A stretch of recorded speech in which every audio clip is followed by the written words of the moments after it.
Welcome to All in Nothing with Ryan and Elliot. This is our brand new podcast to do with everything football across the world. Whatever's interesting, we're probably going to talk about it. Yeah, just wanted to start talking about football. So, first to just get our minds out each week about whatever happens. Obviously, not necessarily just Premier League, for you, SPL as well, and also La Liga, Champions League, everything that goes on. Yeah, just anything that really piques interest and is worth talking about. We would probably talk about it anyway, so we thought best just focus that energy into our podcast and actually get to sit down and just talk about pure football for like an hour at a time. Yeah. So, obviously, I think we've picked a good week to start it, with it being the week Ole Gunnar Solskjær has been finally sacked from Manchester United, something I think most football fans are really upset at, especially me being a City fan. Upset at seeing a great manager, a club legend leave. It's terrible to see that happen to someone. You know, it's actually one of the most devastating things I think that's happened to the Premier League. I know. In a while. I mean, it's a manager losing the support of the fans, of the club, that he won their first Champions League for, put in the work. Brilliant bench player. Yeah, you know. Play it, striker with Ronaldo, coach of Ronaldo. Everybody wanted it to work for him, didn't they? I think fans so. Wise. I mean, losing £80 million somewhere in Dortmund, lost not found. But no, I think obviously the Ole sacking, it is actually like a sad thing to see. It is actually like a sad thing to see someone go from being club legend, and you have to think that the 3.5 years. But up until the end of last season, there was probably an argument that he should have gone end of last season. But definitely, he steadied the ship massively after a massive fracture within the team. After Mourinho, he's brought through 17 academy players, giving them their starts. That is a crazy number. Which is amazing in 4 years. He got his contract off of the back of a fluky win against PSG, which was a penalty that probably shouldn't have been a penalty for Marcus Rashford. But also he's given whoever will come in to be the interim manager after the interim Michael Carrick. They've given them a good basis to start on, and I think one of his main issues actually was the club choosing to sign Ronaldo this season. If they weren't so precious to try and preserve that asset of Ronaldo being a United legend, who, if he had any respect for their club, would have never came and looked to sign for City. There was one point where you actually thought that they'd won the transfer window and that Ole had brought in a team that could maybe do something. If everything started to link up, they were going to be dangerous this season. And there was a good point up until the start of the season, even a couple of months ago, where he had done a good job. Obviously he wasn't doing an outstanding job, he wasn't really challenging for the title at any point, but he, like you said, had steadied the ship.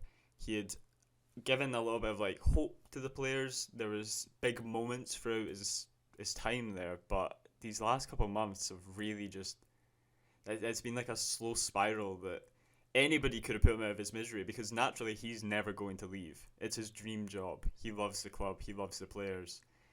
He was never going to leave, but the board should have cut that off ages ago. Liverpool should have been it for him. If not, last year when they were in Europe and they had one defender in their half and they got scored against. Yeah, was that against... what team is it? It was against that Turkish side, wasn't it? It was, and I can't remember the name. Is it Besiktas, maybe? I have not. Possibly. I'm not too sure. I do just remember that, and it really being You could have even said the Spurs 6-1 last season as well. That was a really confusing result. Obviously, I loved watching it, but it didn't make sense that Spurs won that 6-1. I understand that Martial did end up getting sending off, but it's Man United. Don't get beat 6-1, even down to 10 men. Loads of teams battle out for a 2-0 defeat at most, but yeah, his frailties were his big moments were big, but his low moments were really, really low. Yeah, and I think, like you said, that there were points where it looked like he had won the transfer window. I mean, you signed Varane, Jadon Sancho and Cristiano Ronaldo. Like you got two serial Champions League winners there. You got Jadon Sancho, who at the time was one of the hottest properties in Europe. What if not the hottest property that was known that they were going to move in the summer. Like it was a known factor that they were going to get this Sancho deal done because it was so close to being done the season before, but it just fell through. But obviously you have Jadon Sancho coming in, probably thinking he's there, 80 odd million. I'm the big dog now. I'm here. I'm gonna make this team around me. And then you have Cristiano Ronaldo coming. Like, how can you not play Ronaldo? And I think the downfalls are obviously quite obvious in that Ronaldo just doesn't play well in that system.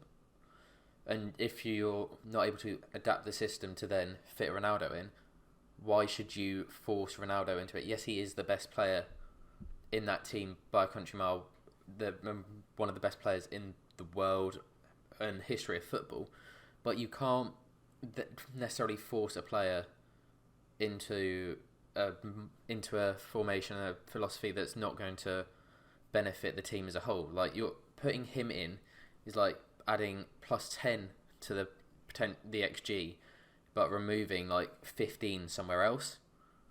So it's a bit of a. I agree. It's one of those ones where you probably had the promise of Sancho coming in, which we knew they were dying for someone on that right wing, and a holding midfielder was so much more important to them than a Ronaldo. But you know, Fergie's head over heart or heart over head situation got in the way of that, and yeah, now you have Oli sacked. Yeah, see, the Ronaldo thing at the time was obviously mental when they got them. Even childhood me would have been excited at that because it's Ronaldo, he's in Man United, it's amazing. But people talk about how he's been unreal for them at points this season, but they're ignoring the fact that the reason he's had to score those last minute winners are, in my opinion, sourcing from problems that are caused by him, by having him shoehorned into a formation that's not designed for him, by not playing other players, Jadon Sancho, Donny van de Beek, that could work in this system. And it seems that just like there's all the rose-coloured glasses viewing of the signing of Ronaldo, and that, he scored these amazing last-minute winners. It's Ronaldo, of course he does, but you shouldn't have Ronaldo celebrating like he won the Champions League for getting a draw against Atalanta. Same with Young Boys, like scoring that goal right at the end. The Young Boys, just like, you guys should have comfortably won that. Rangers beat Young Boys a season or two ago, like comfortably, and you expect that Man United are going to sit here and struggle against them with Ronaldo on their team? Ugh.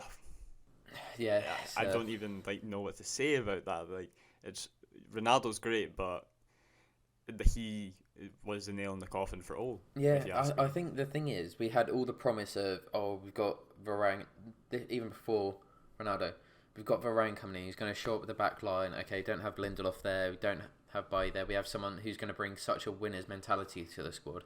It's going to help, but it's just, like, obviously Varane's been out injured. Has he already been injured twice this season?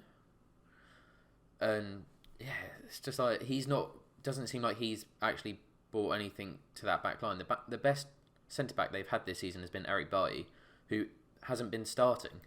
He started for that game against Atalanta, and he was unreal. Yeah, he was the people talk about Ronaldo in that match because he scored the goals, but Eric Bailly was unstoppable. He did everything right. Yeah, but people are still getting, like, you will still get Maguire and Lindelof getting picked over him. Granted, Bailly has a mistake in him, but there's no shot I would be starting Maguire over him any day of the week. No, and the only reason Maguire gets started is because he cost £80 million and he has somehow been made club captain. Now, the first thing Michael Carrick should do, let alone whoever the interim manager is after him, is take the armband off of him and give it to, more than likely, Ronaldo. That would make the most sense.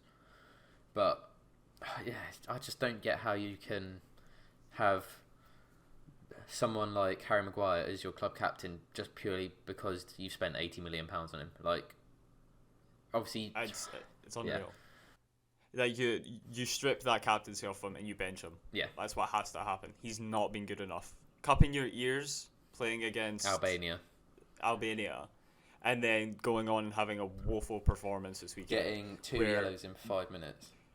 Or You are 7 minutes. an English international. You are a Man United captain, and you've tapped the ball a little bit too far in front of you and just wiped the boy out, knowing that you're already on a yellow card. Yeah. Well, you can't be doing that at that level, let alone as Man United's captain. Could you imagine? You would never have seen someone like Roy Keane or Gary Neville go and do that. Like, No, like they would have they've all been sent off at points, but never in such silly ways. It feels. yeah, like. and you would never have seen them having a bad patch in their career and then go and score an international goal and try and shush the haters.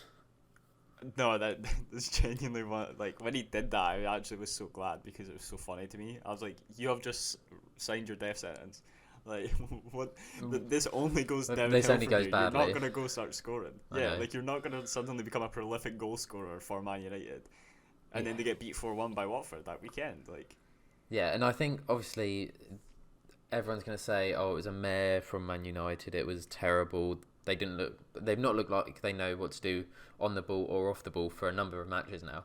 But Watford had a cracking game. Like, you can't detract from Watford at all in that situation. Like, Watford played brilliantly. And yeah, exactly. You can like, only play the opponent in front of you. Like, okay, yeah, you could say, "Oh, if they were playing the Man United of 6 months ago, that wouldn't have happened." But they were playing this Man United on that day, and it's like they comfortably beat them. It probably should have been 6 or 7-1. Yeah, they capitalised on the opportunity in front of them.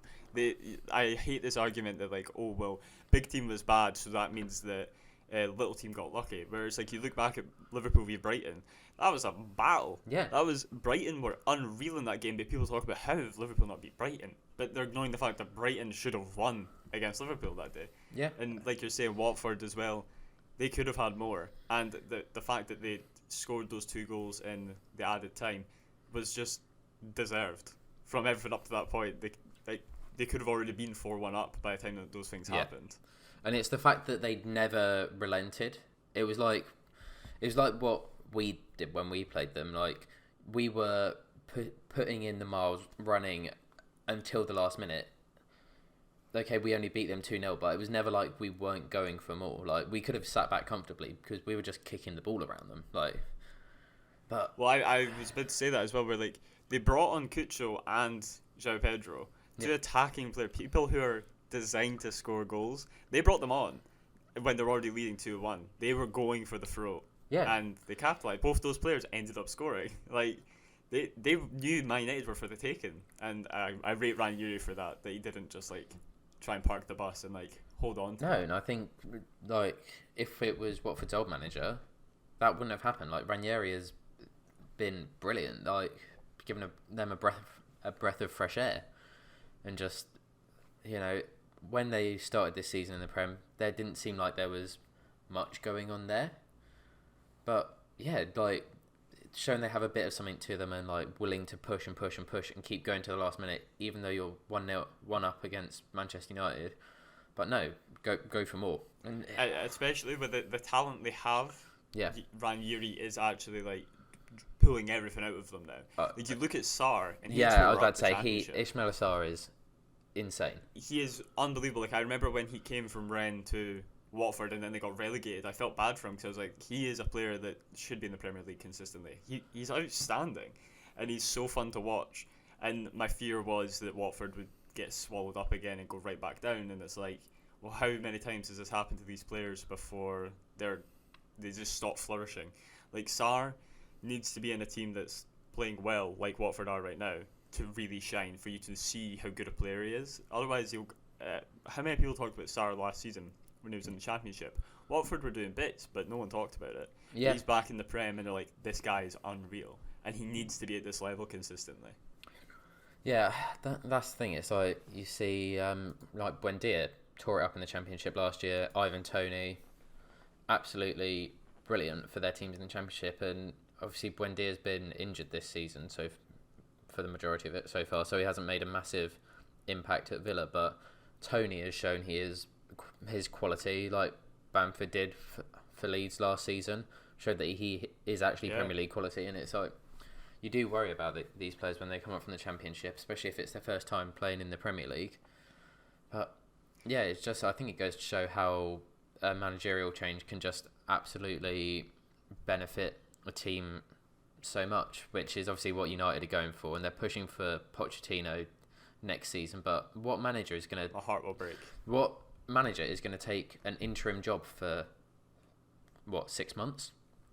When they know that they're not... That you're keeping the seat warm for Pochettino, probably. Yeah, like Pochettino was... He had an interview where he spoke about winning the Champions League, and it's like, if he didn't win the Champions League with PSG, he'd be a failure. And it's like, that's not Pochettino. Pochettino built Spurs, and if anybody's gonna like take Man United to the next level, surely it's him. Like, he brought Spurs from being like... He'd be brilliant for the job as well, because obviously worked with a massive budget constraint at Spurs, because we know how tight Levy's pockets are. I think the Glazers are obviously a bit less tight, but obviously expect more. I think it's fair to say. Definitely. So, yeah, it's just, I don't get this whole thing about wanting to appoint an interim until the start of next season. Like, if that's the case, just say, we're going to keep Oli, but he's going at the end of the season. Like, there's no point in you firing him, but keeping the whole managerial team and coaching staff that he had there. Like, they're clearly not doing their jobs either. Such a stupid... I don't... Yeah, you can't sack a manager and keep his backroom staff. No, like...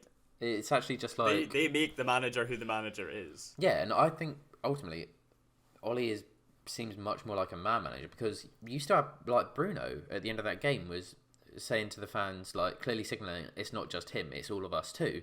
Like, I'm sure there are players in that dressing room, like your Brunos, that probably love him. Like, Oli gave Bruno his chance in the Premier League, and obviously made him one of the best midfielders in world... Like, helped him develop into one of the best midfielders in world football. So, yeah, there's that. But then also, you have to think that he's never been able to get Paul Pogba firing, although no manager really has at Manchester United. Pogba, I just don't rate Pogba. He's good on an international level, but, you know, when he won that World Cup, had probably the best left forward in the world, best midfielder, and probably one of the best number 10s in Griezmann at the time, and one of the best centre-backs in the world in Varane. So it's like, obviously, when you have that team around you, like, and you can, like, we see when he plays internationally, Pogba drops deeper, he plays, like, a much different role than he does at United. So it's like, why don't you get him doing that at United? Why do you insist on playing him so much further up the pitch? But I think this, like, that just outlines Solskjær in general, doesn't it? Such it feels like he never fully plays players in the correct positions. Yeah. It's like let's be real, Scott McTominay, he's already not good enough for Man United. Like, he's a squad player at most. Yeah. But for Scotland, he plays as a centre back, because that's as good as he gets. He is a cut and dry centre back who will make the tackle, swing the ball away, maybe make a dribble here and there. He's not a holding midfielder that can, like, do all the, like, amazing passing sequences and has the vision of a god that will just, like, keep the play going. No, he has to sit on that back line and just wipe folk out. The two targets, or the three targets that Man United should have had for the transfer window just gone, are a right midfielder. They got that. Oh, right winger. They got that. And Jadon Sancho, one of the best progressive players in world football. Centre back, got that. Rafael Varane.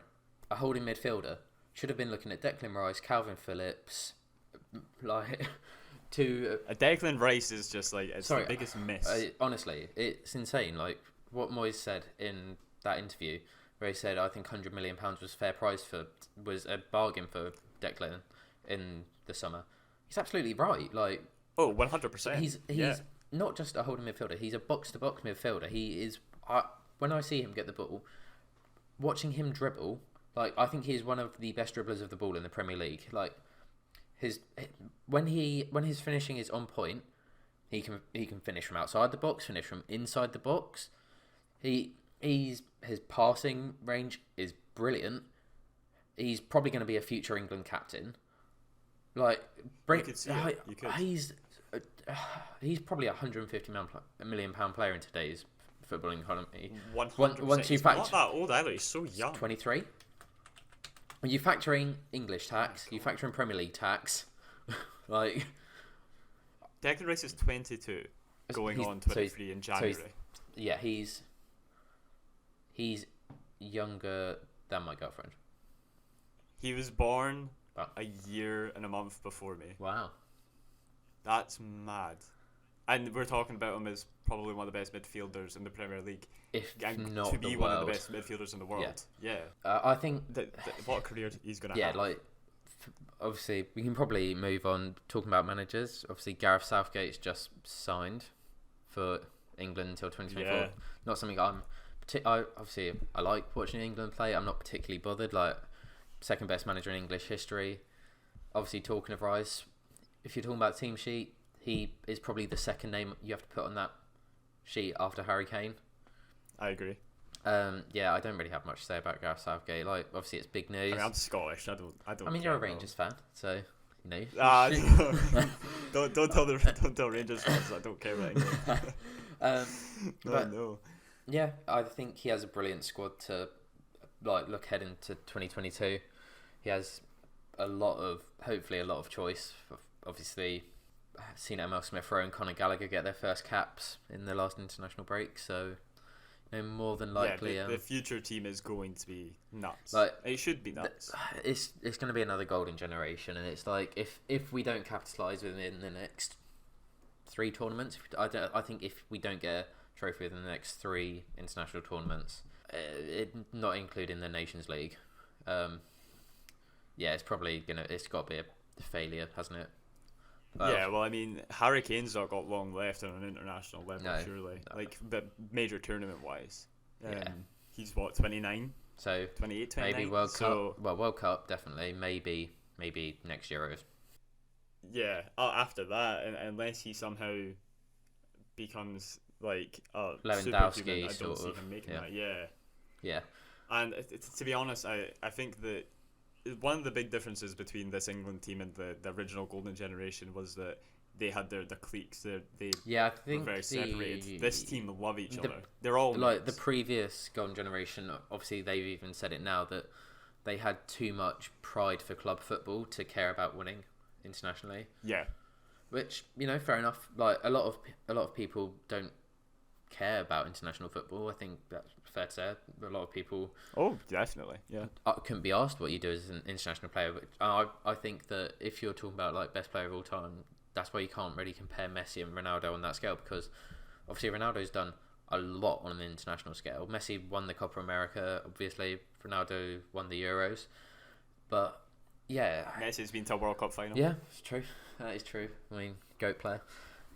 He is the greatest. But I think we should just move on, because I'm not that asked about Gareth Southgate. I'm neither here nor there on him. Yeah, I really don't care about England all that much, to be honest. Still talking about new managers and your affiliation with Rangers, Steven Gerrard and Aston Villa. Just constant pain. That I am caught between a feeling of like hope for him. I want to see him do well, and utter distaste that I want to see Aston Villa get relegated. I hated him before he came to Rangers. And then because I didn't like Liverpool. Probably bought and then he made us great. I was going to say bought one of the best moments in the club's history, denying Celtic the 10. Yeah, exactly. He brought the league home. He made us invincible. Yeah. Like we conceded like 15 goals or something last season in the league. It was something like criminally low. Made Jermaine Defoe still relevant. Exactly. Jermaine Defoe had one of the greatest goals I've ever seen with my own eyes against Livingston, where he literally just hits the ball in stride. Yeah. But we always knew he was going to leave. I think it's whether he went for the Liverpool job or another job in the Premier League. Like, it was obvious that he was biding his time till something came along that he can get the move. I think everyone sort of knew that was the reality of it. Yeah, we knew he was leaving, but I think that what has hurt me and has hurt I think a lot of Rangers fans is that in the summer he said he had unfinished business. There was more to do with the team, and he was right. Rangers are nowhere near where they were. Winning the league's massive, but Celtic had an off season, and Celtic had an off season, and we just had one of the best seasons. I was going to say, is that probably one of like the best SPL seasons Statistically, it's got to be one of our top ones for Yeah. sure. But obviously, he said that he had unfinished business with us, and he was right.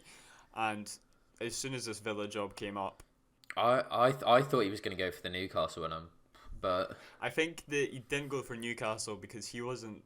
I don't think they have he that wanted to risk. Yeah, they wanted that relegation relegated. clause, didn't they? Yeah, like if he got relegated with Newcastle, I think that even if it wasn't his fault because it is Newcastle, that people would put that on his record. Like, well, he got relegated with Newcastle. Why should he? Got relegated with Newcastle, who have a now infinite budget, and but it's Yeah. like, yeah, but he also has a championship, or well, Eddie Howe now has a championship squad with 2 good players, Exactly. 2 Premier League quality players.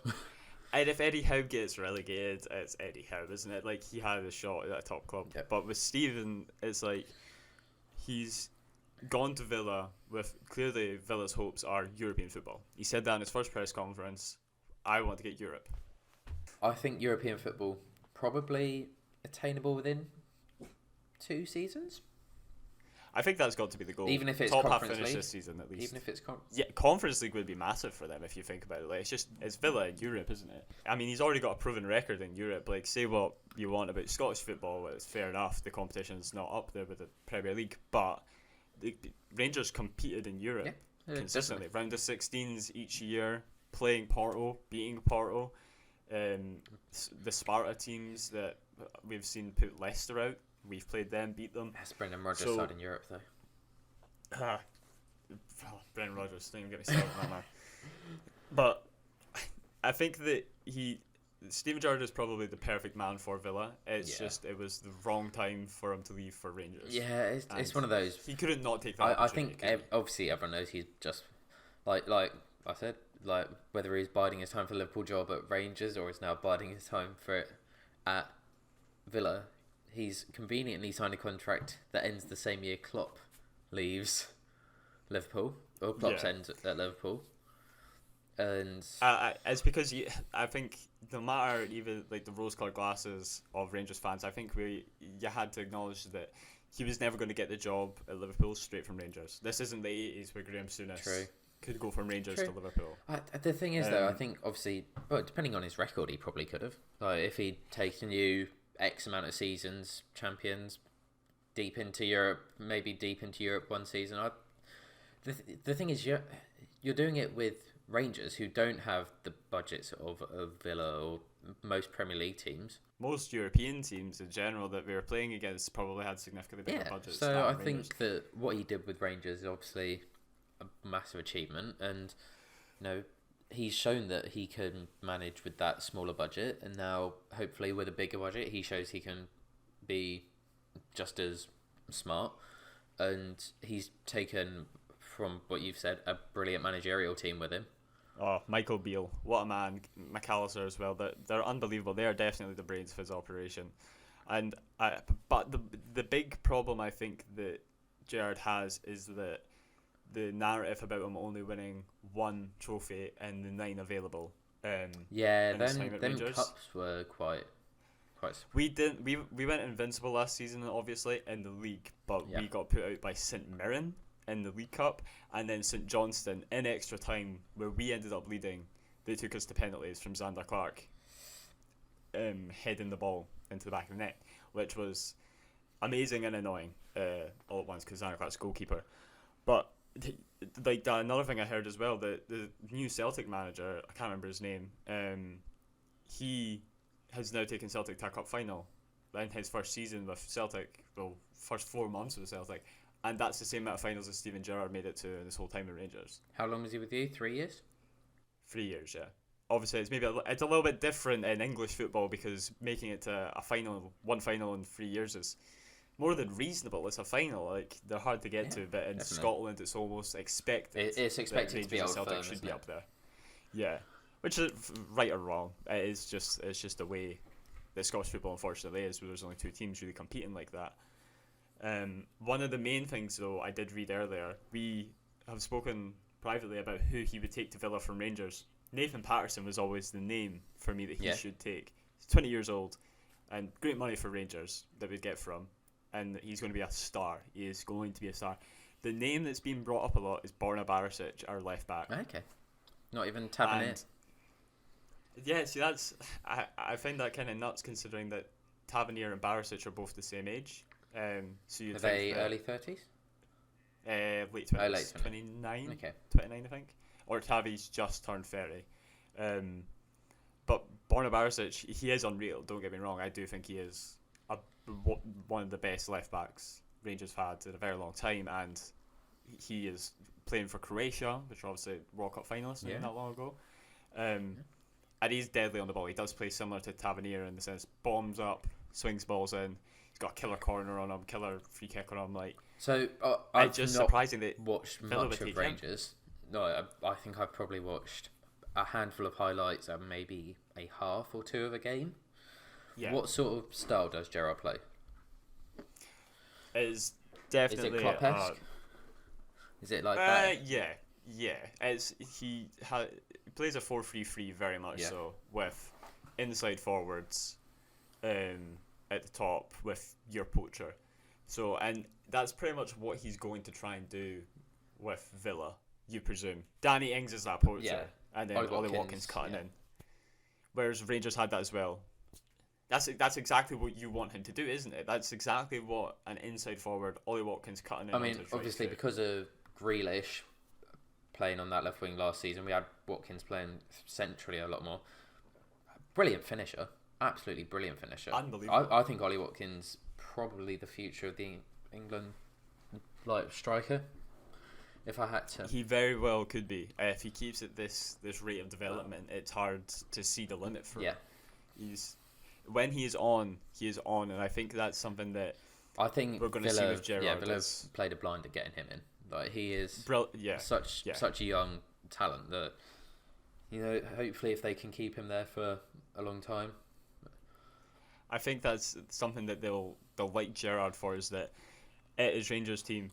But while we had some outgoings and sell certain players, not for very much, or loan people out, he had his squad, and he made sure that the synergy between them is unreal, and they stayed. Like, the average stay at Ibrox is something like 29 months is how long a player stays there on average, which is obviously it's reasonably high. Yeah, a couple of years.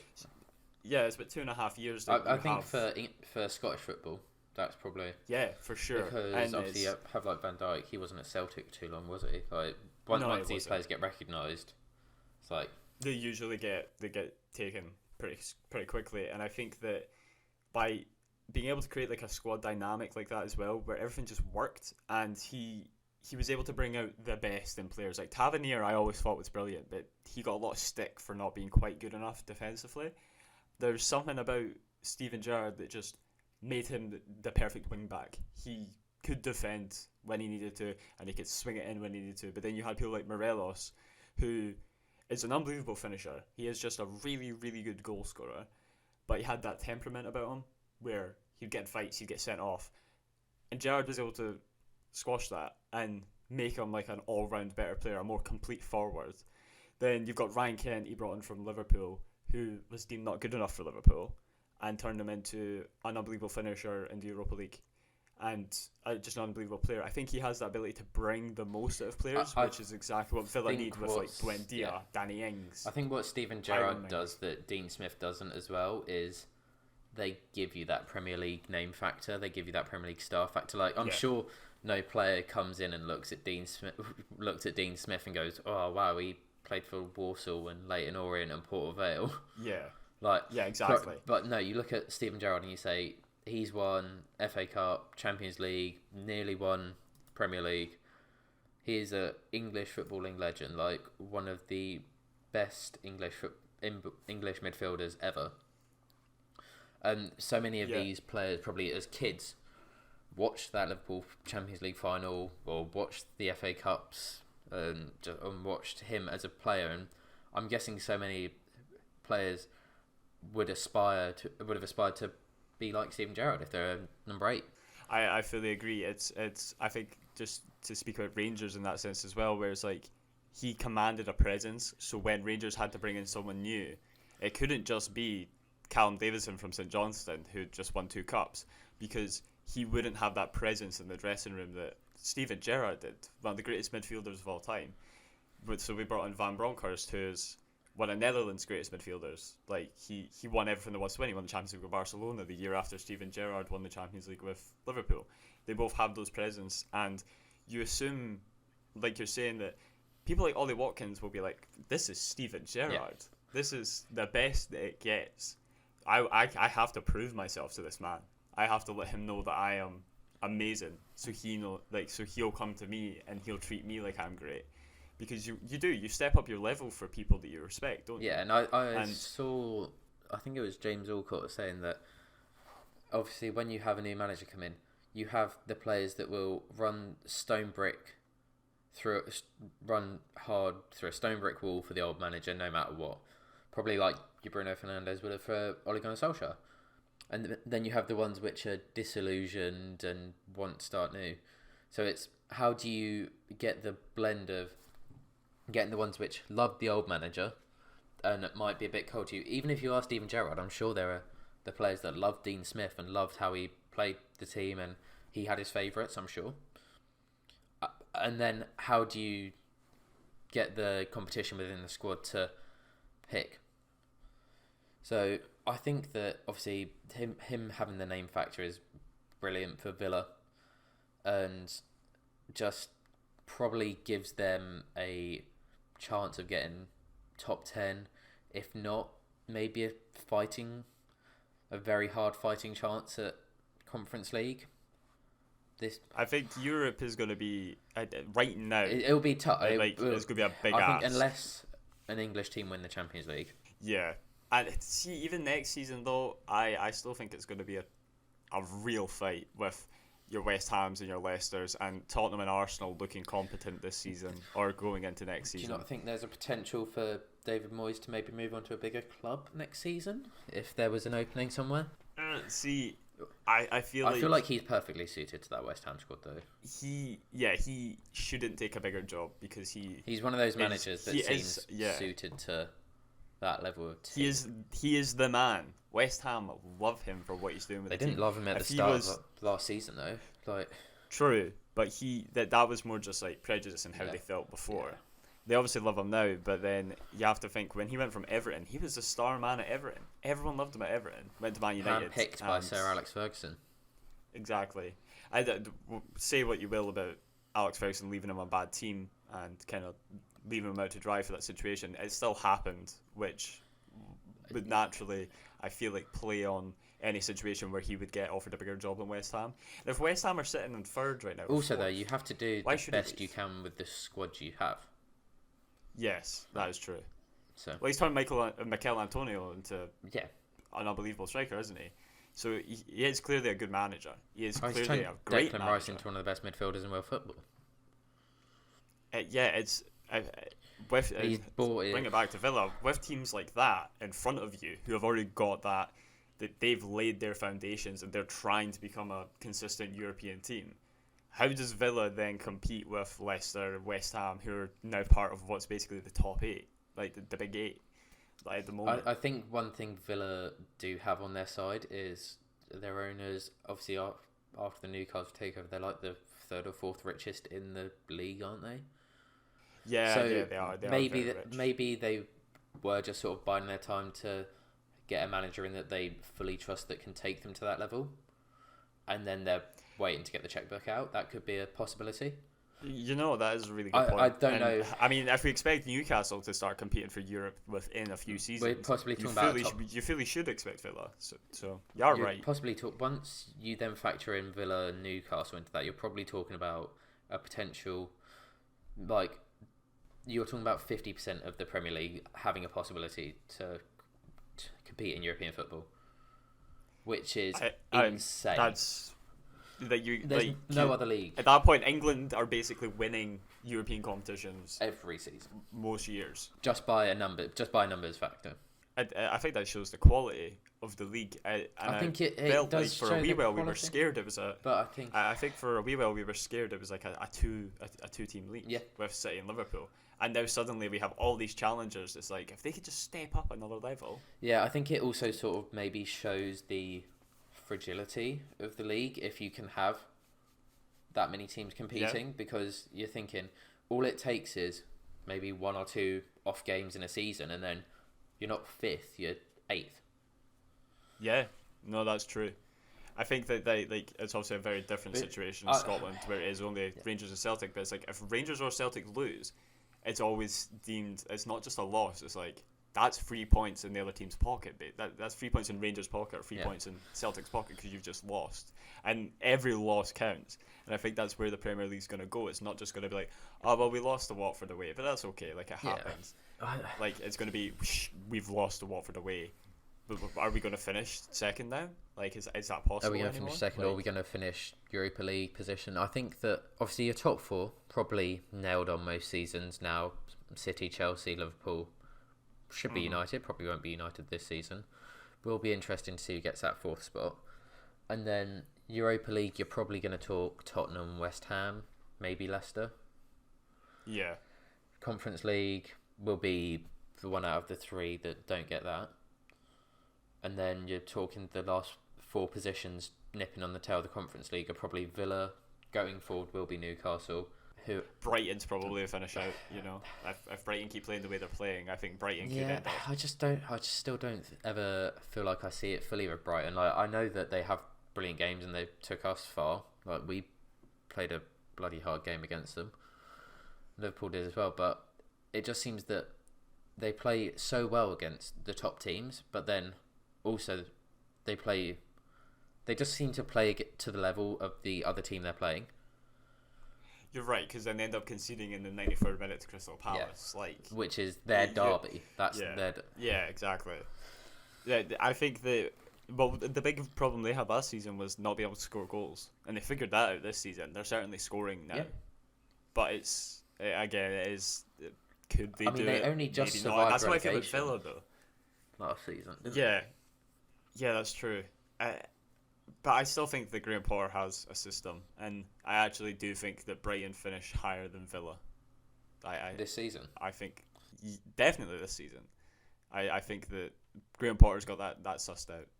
That's my statement. Yeah, he does definitely have a very firm system and philosophy in place for that team. And you know, when Pep Guardiola is talking about you as the best current English manager, that's some pretty high praise. He probably is, to be honest. I can't even think of other English managers that really make me go, yeah, they're really good, by the way. Yeah. Like David Moyes, Scottish. Yeah. So it's like the only person that's even close to that is a Scottish guy. I think the only other person that people would possibly put near him might be Brendan Rodgers.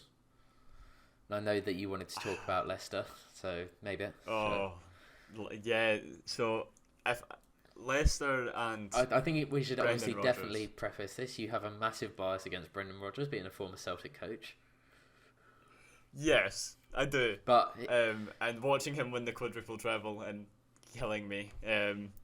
But there's something about him that I also respect him for what he did with Celtic. Like it just because it's Scotland doesn't mean that it's super easy to win a quadruple treble. Like you can't just keep winning treble after treble after treble. You just have to look in France. Everyone calls it the Farmers League, but Poch didn't win last season with Mbappe, fucking Marquinhos, and Exactly. It's like there are off seasons typically in these farmers leagues or quote unquote farmers leagues, and Celtic just never let off the gas until Rangers came in and Brendan Rodgers was gone, which was fair. But I respect what he did, but he fumbled the bag at Liverpool. He did get them to. Liverpool should never finish second that season. They were on with the title. They should have. The team wasn't good enough.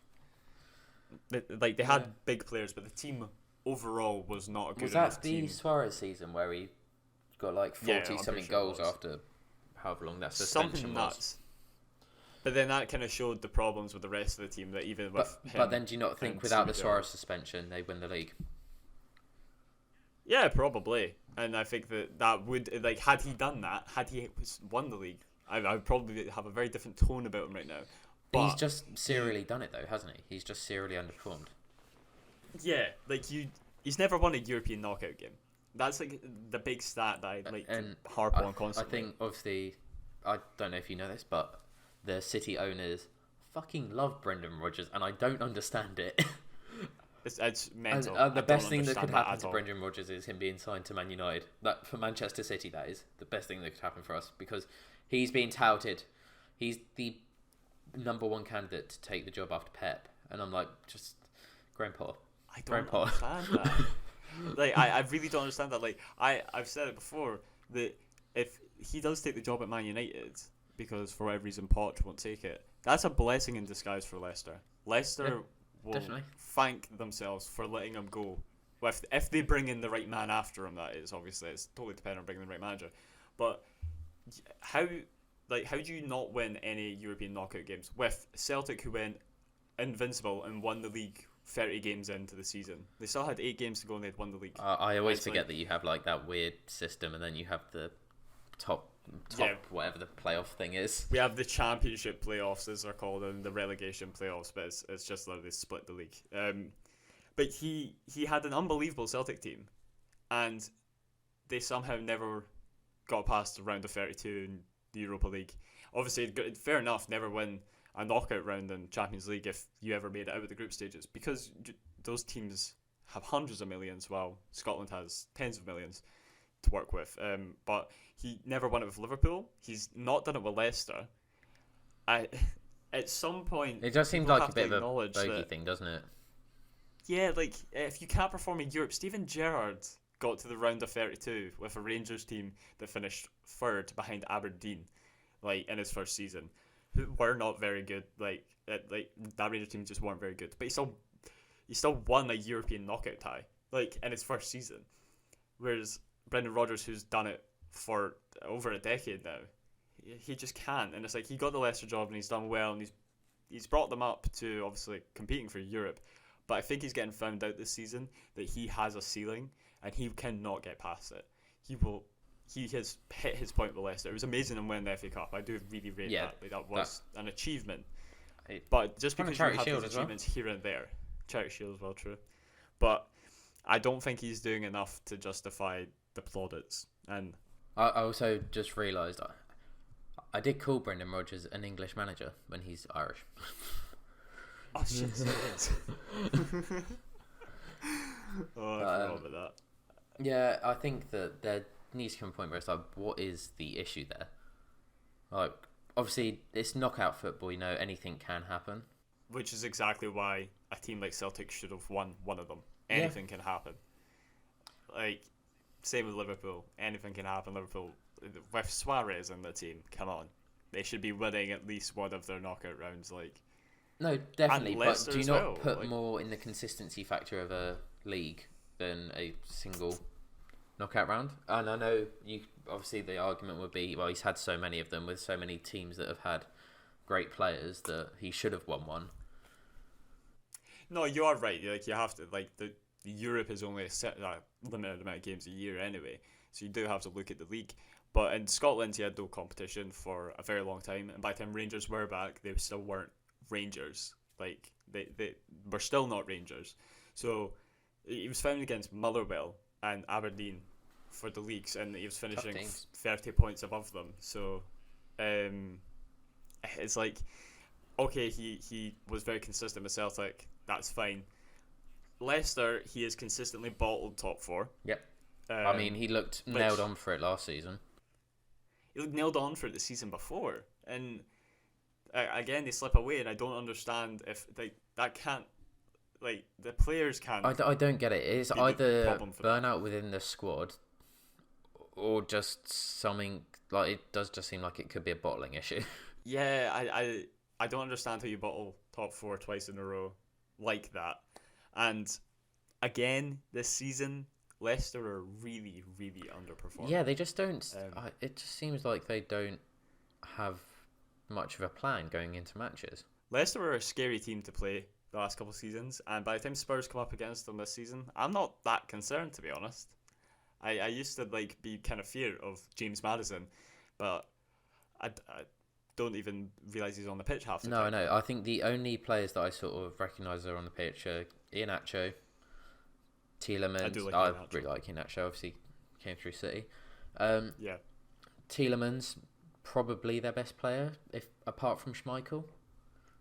Yeah, for sure. I mean, Schmeichel saved them from an embarrassing match against Chelsea. I think Schmeichel's done a lot of that this season for them. He's really like showing he's hiding the frailties in that back line. I don't understand how you go from winning an FA Cup to struggling to fight against anybody in this league this season. Like, they've never really looked like Leicester. No. And I don't know if Brendan fixes that, to be honest. Like, to be fair, we're only 12 games in or something like that, but you start to get to a point where it's like, okay, once we get to 18 games in, where's the vision? Where are we going? Yeah, like we were competing for Champions League last season, and now we're mid-table.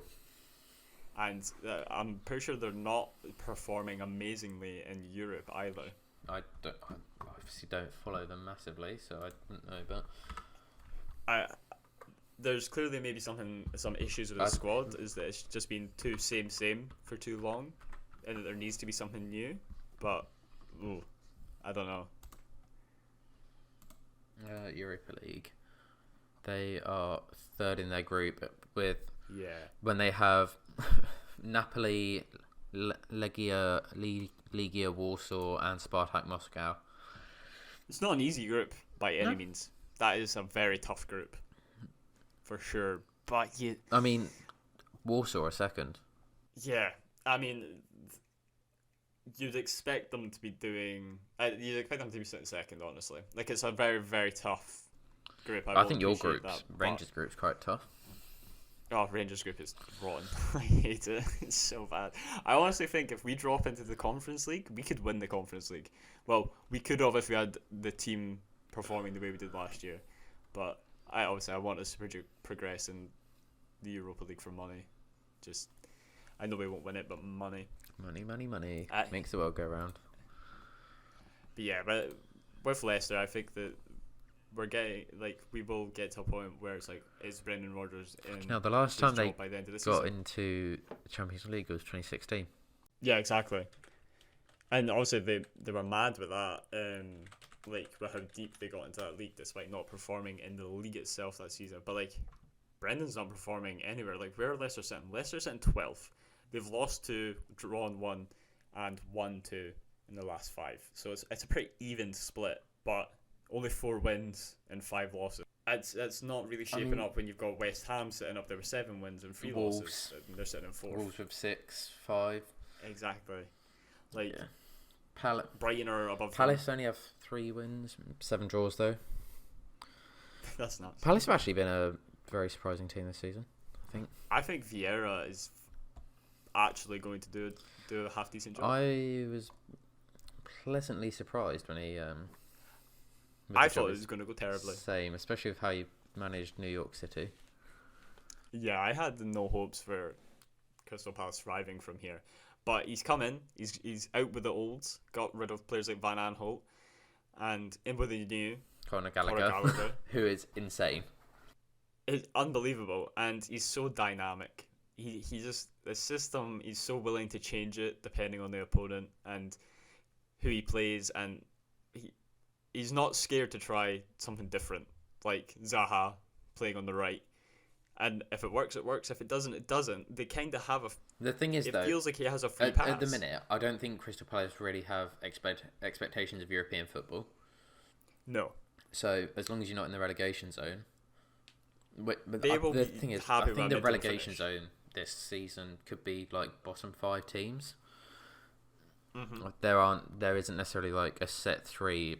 I feel like obviously Newcastle, obviously there's potential they go down, but yeah, I mean from that first game, I think going forward, look a lot better, and I think you could probably have either fixed going back or going forward, and you sacrifice the other one, and only one of those wins you games. Obviously, I don't know the Newcastle squad in depth. It's not really one that I'm too asked about knowing and following, but like when you have Alan St-Maximin and Callum Wilson, you need to just have everything directed through those two. That's what they just need to basically give it to them and say, have your run of the pitch, Yeah. Like they need to be just going for goals. Like I think that's all Newcastle fans really want as well. They want a bit of excitement after the lovely few years they've been through with Mike Ashley. They want a bit of something about them. Entertaining football of any kind. And I think something that is probably quite gutting to them is the fact that Rafa took that Everton job. Yeah, probably. I hadn't even considered that. I'm guessing, had he not taken that, he probably would have been first name on that list to manage Newcastle. You'd assume so. I mean, he turned a profit for the club, didn't he? Yeah, which is absolutely, it's insane what he did with that club. And obviously, everyone likes to bash on Steve Bruce. It's an easy thing to do, but did he not finish 12th in the end last season?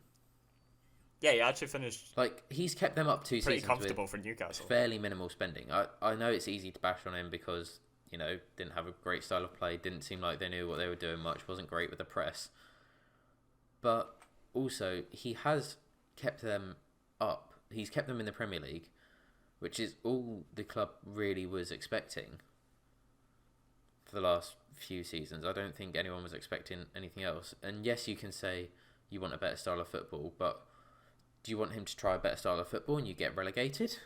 It's like, what? I think that's a trade-off, isn't it? It's like, would you rather watch entertaining football and possibly go down, or would you rather watch boring football and stay up like Crystal Palace for the past however many seasons with Roy Hodgson? They just did their job and that was it. I think that there's probably, like, it would maybe hurt to go down, to get relegated would suck. But I think with Steve Bruce, there's no promise of getting promoted. Like, I know there's, obviously I'm not really the person to speak about, I'm not a Newcastle fan, but obviously it's like, it's a hard one. It's like, would you accept the going down? Because with Steve Bruce, it's once you go down, are you then in free fall? Do you go below Championship? Do you become Sunderland? Yeah. Do you become your main rivals?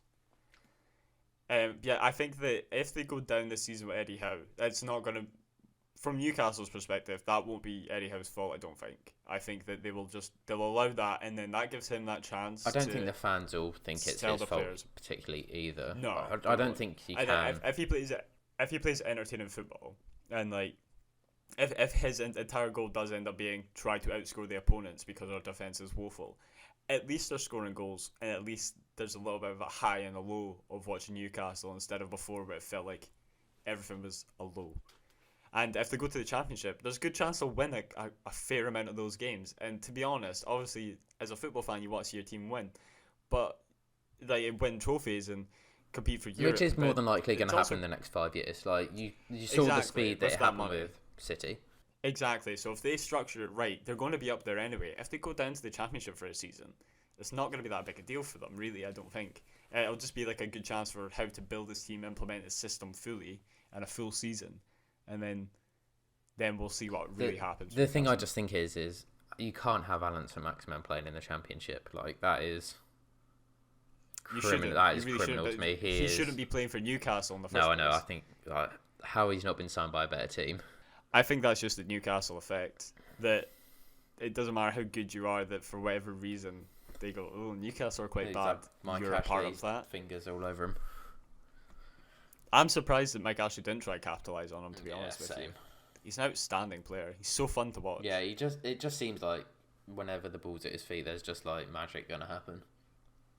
Especially with Wilson on that team now, you just feel like there's so much to come from the two of them. You're like, I don't know. I just feel like with Eddie Howe actually managing them, a man who understands Callum Wilson, and a man that can hopefully bring out more of Alan Saint-Maximin, you really think that, these guys are going to combine for a lot and Newcastle are going to be fun to watch. But can they stay up this season? Yeah. After 0 wins after 12 games? Yeah, it is. It's an uphill battle, but it does help. The thing is, they're only 5 points off of Leeds, and Leeds have 2 wins. And Watford with 4 wins are only 7 points above them. That's so easily catchable. And it all just I think for Newcastle it depends on runs. Like what's their fixture list looking like? Arsenal, okay, maybe not an easy one there, obviously after the thing. But they have Norwich, Burnley, Leicester. You could realistically say they hope to pick up 6 points from that. For sure. And that, assuming things go their way, that's them climbing out of that relegation zone pretty quickly. Yep. Like, if you go up with to... two of them being their main relegation rivals. Exactly. And to get to 10th is only 10 points. They're only 10 points off of 10th. And they have a bit of a tough run after that. They have Liverpool, City, United, Everton. Yeah, that's a tough 2 weeks. Everton could be easy, like there for the taking, based on how they have played. I think realistically, you hope to pick up 1 point from them 4. Yeah, which is so, like, that's never what you want to see as a fan. But then, it's Christmas time, and yeah, obviously the burnout is real around Christmas with Europe and cup games. So.